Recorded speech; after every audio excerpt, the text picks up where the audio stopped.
So we have our chili seedlings here in this container. I'm going to transplant some of them directly into the garden so that they can grow there in the garden and reach maturity level, then from which we shall have more of the supply of chili for our diet. So these ones have been growing in this container for more than 2 months now, and you're aware that chilies don't easily become tall. They relatively stand for some time, but then after you've planted them directly into the garden, then they can have the opportunity to absorb all the nutrients that they want from the soil, and thereafter they become a bit taller. So I'm going to pick some seedlings from here, and then I transplant them into the garden directly in the soil. So let me pick some seedlings as I transplant them into the garden. So I've picked one. As you can see, you just pick easily with a stick, and you insert this stick by the side of the plant and then disturb the soil a bit to just remove the plants from there, which you then transplant into the desired area. You can see those ones, very healthy plants. Right, this one too.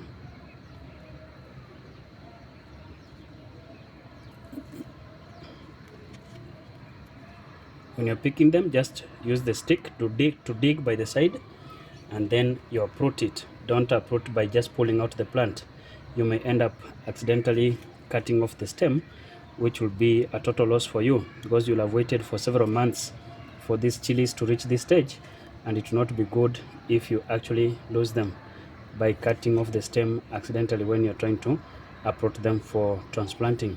So I'm going to take these pieces and then transfer them onto the soil directly within my backyard garden. I have my chili seedlings here, so I'm going to plant them slightly in a row around this area where I've also planted some amaranthus for our vegetables. So I'm going to space them a bit.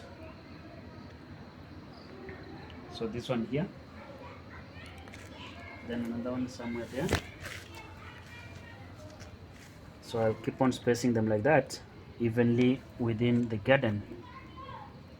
You can maintain some spacing of about just 1 feet, as long as they don't overcompete with each other for nutrients within the soil. It's okay to put about 1 feet there for the seedlings to grow and give you fruits afterwards.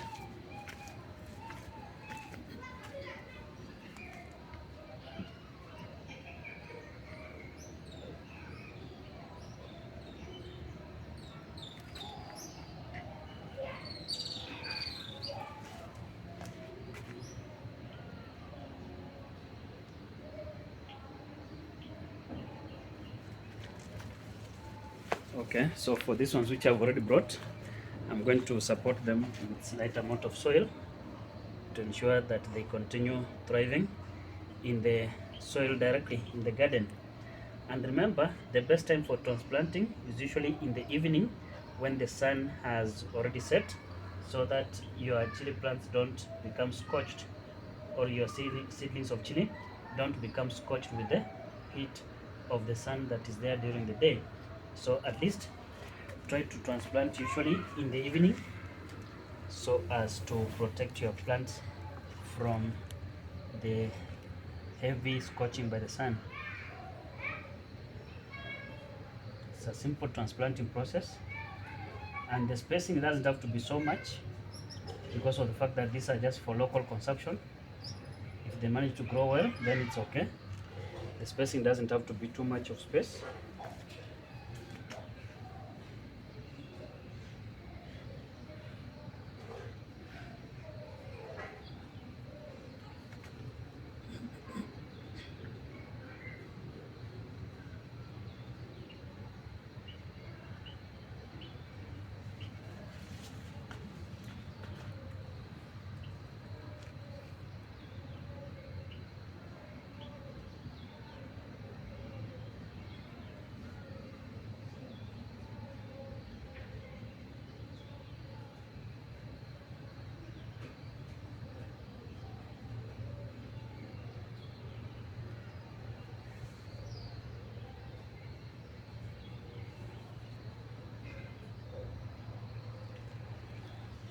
Okay, since I have some more plants left there, I'm going to pick some more and then I transplant them in the soil again. I'm going to take my stick to use to uproot from that container again.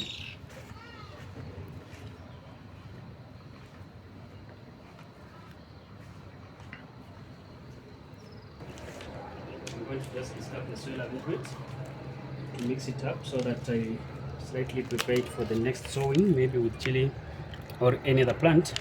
So you can see the plants which have the seedlings which have uprooted from this container. Then after that, I just disturb the soil a little bit to mix it up as a preparation or preparation for the next planting cycle. Okay, so I'm going to take the ones which have uprooted from here and plant directly in our garden, as you saw me doing in the first part. There are more chili seedlings here which we are going to transplant at a later stage, but for today we are going to finish off with these ones which we have transplanted, which we have uprooted from the other container.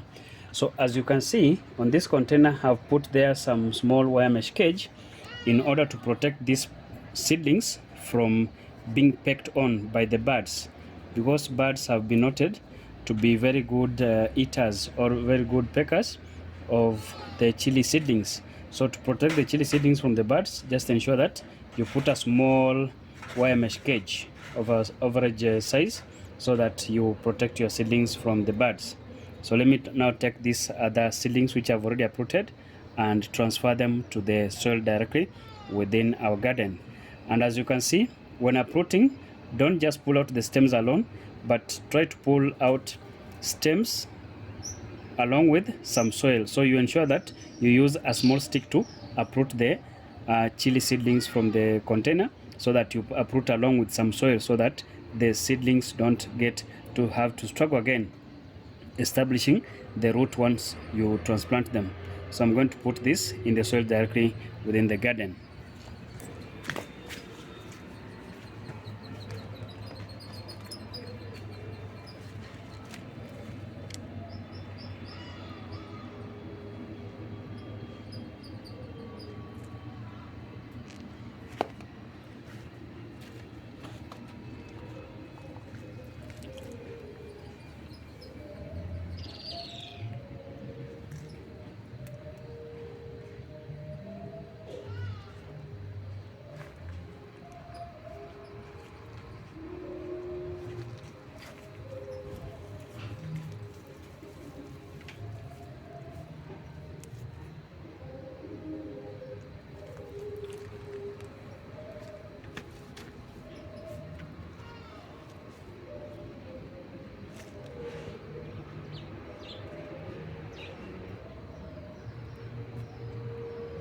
So let me support these ones first with soil, then I will transplant those other remaining ones in another small section within my backyard garden. So just ensure that you put some adequate amount of soil to support these your chili plants so that they continue growing nicely in the garden.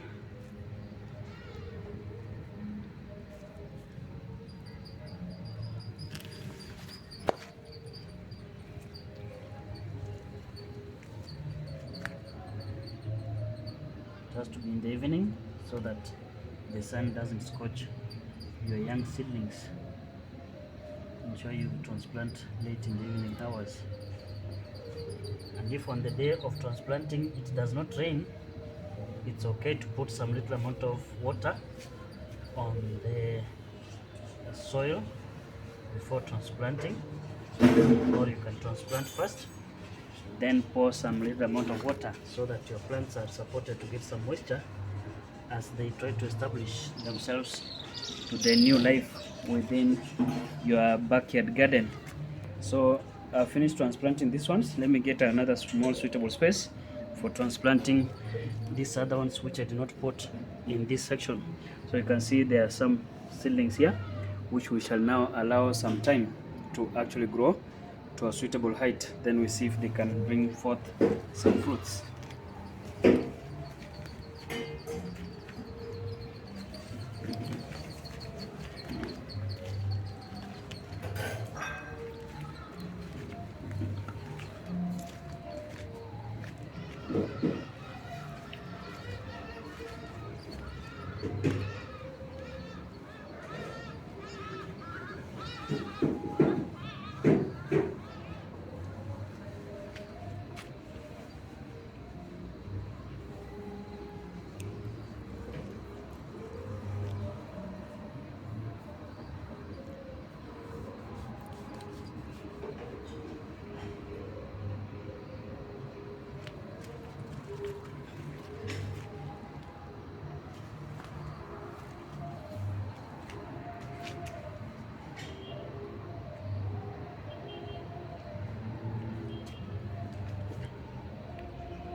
So within some months from this time of transplanting, we expect that our plants will grow big and give us fruits, which we can then harvest subsequently and use in our vegetables.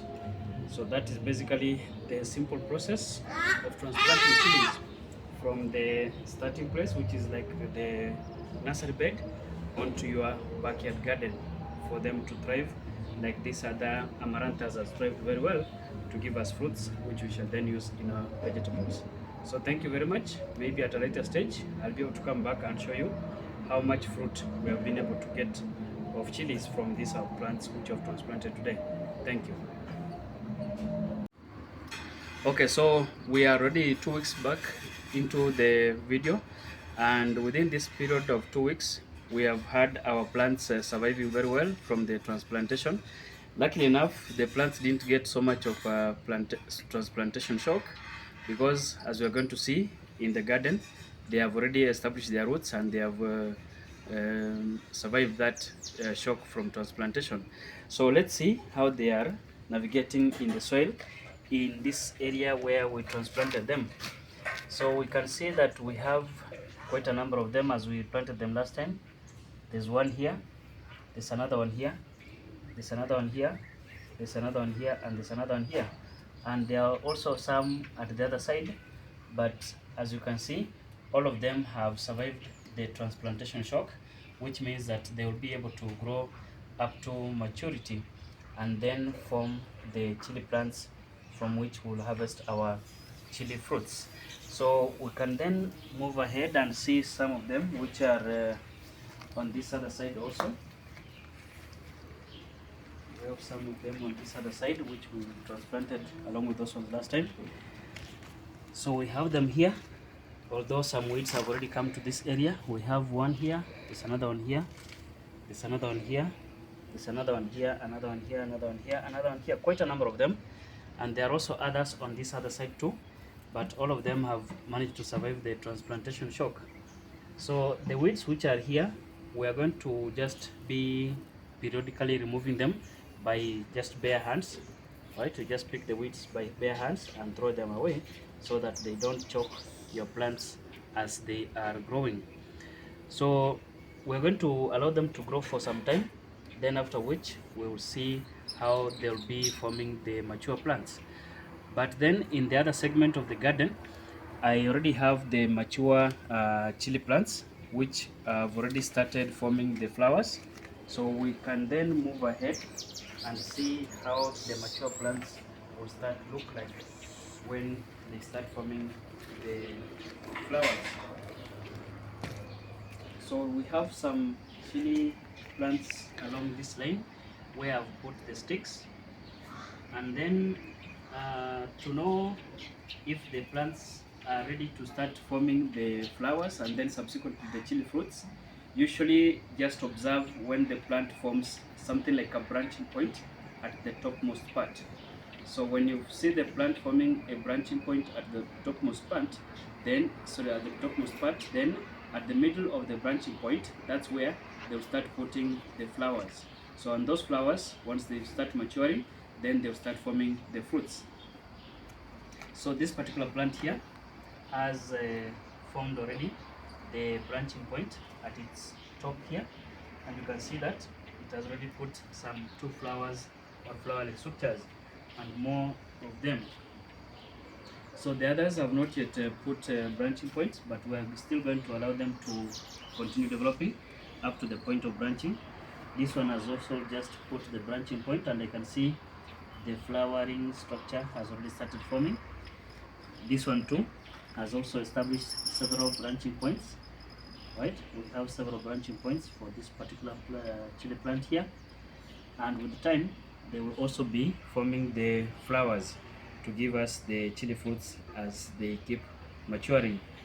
So any weeds around the chili plants, you can just hand pick them and then you throw them away, or you can use any other small tool to pick off the weeds from the area surrounding the chili plants, and then you can also discard them off. And it's usually advisable that you don't throw away completely the weeds which you have removed from the garden. Just pick them off, ensure that you shake the roots properly shake the roots of the weeds properly, and then dump them in the garden or cover them with some soil in order to form some organic manure within the garden. So as you can see, the weeds which I've removed and some leaves from the kales which are growing here, I've just discarded them within the garden so that when they decompose, they actually form the organic manure. So we're going to visit another section there where we have more chili plants and see how they are developing too. You can see more organic manure source which I've kept here. So all this will be forming manure as they decompose within the soil.